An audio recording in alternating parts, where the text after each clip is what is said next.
Слова назидания Абай писал на протяжении почти 9 лет. В них затрагиваются проблемы истории, педагогики, морали и права. Поэт 45 слов назидания не нумеровал намеренно. Это сделали редакторы уже после его смерти. Около 170 стихов, 56 переводов, 45 слов назиданий, 3 поэмы. Около 20 песен написано Абаем как композитором. Была и 4-я поэма. Перевод незавершенного романа Лермонтова «Вадим». Абай первым в казахской степи не только перевел произведения Пушкина, Лермонтова, Толстого, но и через русские переложения интерпретировал произведения Гёте, Шиллера, Байрона, Мицкевича. Произведения Абая переведены на 60 языков мира.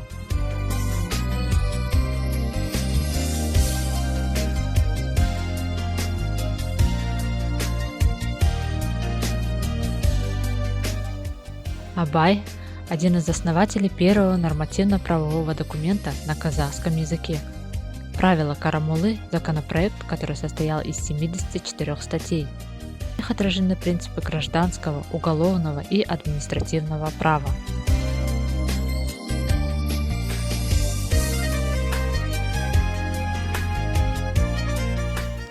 По истечении времени интерес к миру великого поэта только растет и находит отражение в культуре, науке и образовании.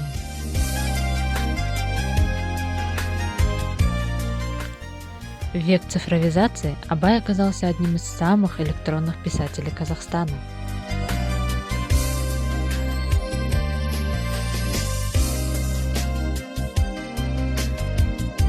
Почти в каждом городе Казахстана мы можем найти улицу, проспект или памятник, посвященный поэту.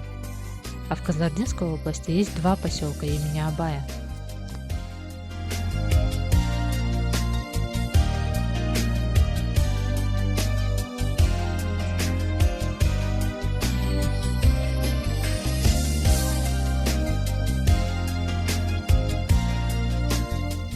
В интернете цитаты Абая можно увидеть на демотиваторах, а в социальных сетях множество различных роликов о его творчестве.